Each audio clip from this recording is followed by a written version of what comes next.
Pemirsa, pakar hukum tata negara Refli Harun menilai langkah MPR yang berencana mengubah amandemen Undang-Undang Dasar 1945 melalui TAP MPR mengkhawatirkan karena akan menjadi tunggangan politik bagi para elit partai untuk mencanangkan wacana jabatan presiden menjadi 3 periode. Dan berikut statement dari Refli Harun.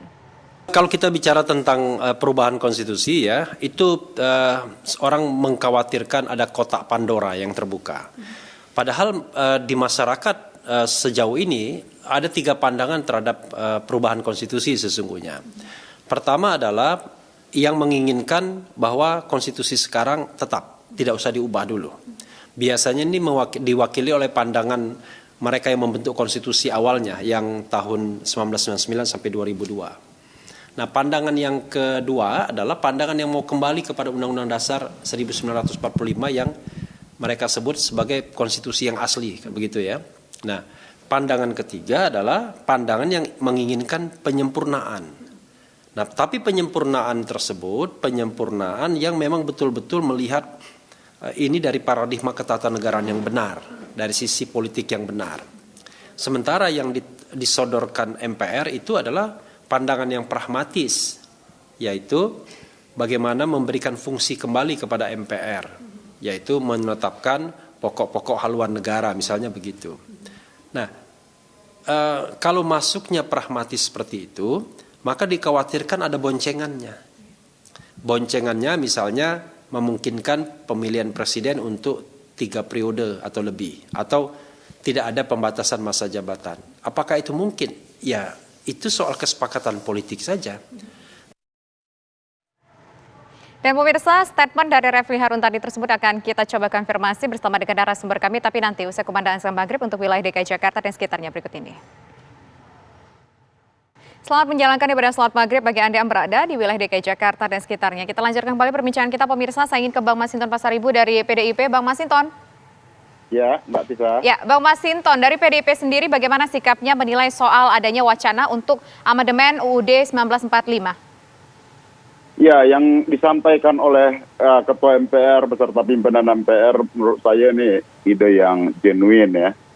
Bagaimana kemudian kita memastikan kesinambungan pembangunan negara ya ke depan itu. Maka secara visioner kemarin dalam sidang kenegaraan itu disampaikan oleh Ketua MPR, bagaimana kita menata dan melakukan kesinambungan pembangunan, baik 50 atau 100 tahun lagi. Nah, jadi sebenarnya sebuah negara, dia harus punya konsepsi pembangunan semesta berencana itu, yang itu akan dituangkan dalam pokok-pokok haluan negara. Nah, ini kan bukan hal baru juga dalam ketatanegaraan kita. Zaman Bung Karno juga dulu ada kira-kira yang pembangunan semesta berencana itu yang sama dengan PPHN yang dikonsep sekarang ini. Kemudian zaman Pak Harto ada GBHN. Nah, jadi sebuah bangsa, apalagi Indonesia yang besar ini, pembangunan itu harus sudah diatur secara berkesinambungan dan dituangkan dalam satu ketetapan yang ketatanegaraan secara kokoh, bukan secara undang-undang, kira-kira seperti itu. Nah, jadi kita ya sudah harus menata pembangunan ini bukan hanya yang dilakukan oleh berdasarkan RPJM-nya pemerintah, tetapi juga kita sebagai sebuah bangsa harus bersama-sama melalui ketetapan MPR ya membuat satu pokok-pokok haluan negara tadi ini. Oke. Nah, itu penting. Oke. PDI menyatakan penting, Golkar menyatakan belum menentukan sikap sampai dengan saat ini, tetapi tadi pengamat pakar hukum tata negara Refli Harun mengatakan bahwa ini, bentar, saya mau nanya dulu. Pendapat dari pakar hukum tata negara, Bang Doli, bahwa ini nanti bisa ditunggangi untuk membonceng soal 3 periode. Ya, pertama saya mau klarifikasi dulu bahwa sikap Golkar terhadap PPHN itu clear ya. Bahwa PPHN itu penting, nah tinggal persoalannya adalah payung hukum mana ya yang paling tepat untuk memasukkan PPHN itu. Nah, kami berpandangan undang-undang itu cukup. Dan kalau bicara soal kesinambungan, ya saya kira kan dengan ada undang-undang yang isinya RPJP, RPJM dan segala macam itu, saya kira kan itu juga dapat ya menjamin adanya kesinambungan, karena itu kan waktunya juga 25 tahunan. Nah, soal kemudian adanya amandemen bisa dimasukkan agenda-agenda yang lain ya. Saya tidak mau menggunakan dibonceng atau kemudian ya, tapi yang namanya sifat amandemen atau keputusan politik ya itu bisa memasukkan agenda apa saja. Karena yang namanya amandemen Undang-Undang 1945 itu kan memang dijamin dan diatur dalam konstitusi sendiri.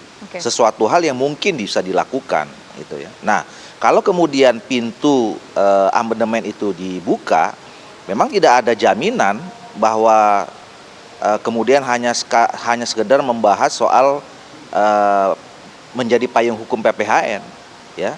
Jadi kalau kemudian kita sepakati melaksanakan amandemen Undang-Undang Dasar 45, banyak agenda sebetulnya yang sangat mungkin dibuka. Nah, oleh karena itu yang saya katakan tadi, ya urgensinya apa? Kalau hanya sekedar urgensi memasukkan sebagai payung hukum PPHN, ya saya kira ya cost-nya terlalu tinggi. Ya. Tapi kalau kemudian disepakati ada hal-hal atau agenda lain yang penting, katakanlah tadi misalnya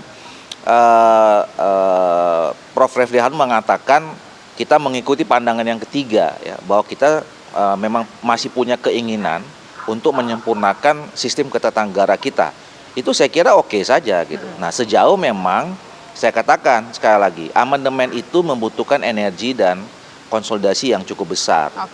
Nah, apakah kita kemudian sekarang sudah bisa mengatakan inilah momentum yang tepat ya, untuk kemudian kita mengevaluasi dan kemudian melakukan penyempurnaan sistem ketatanegaraan kita melalui amandemen Undang-Undang Dasar 1945. Di tengah situasi kita sedang menghadapi pandemi COVID-19. Oke, baik. Kita dapat poinnya, Pak Doli. Nanti kita akan juga mendengar suara dari Demokrat mengenai soal PPHN ini ataupun amandemen Undang-Undang 1945, Undang-Undang Dasar 1945 ini dari suara Demokrat. Demokrat mungkin punya suara yang berbeda, nanti akan kita simak ya.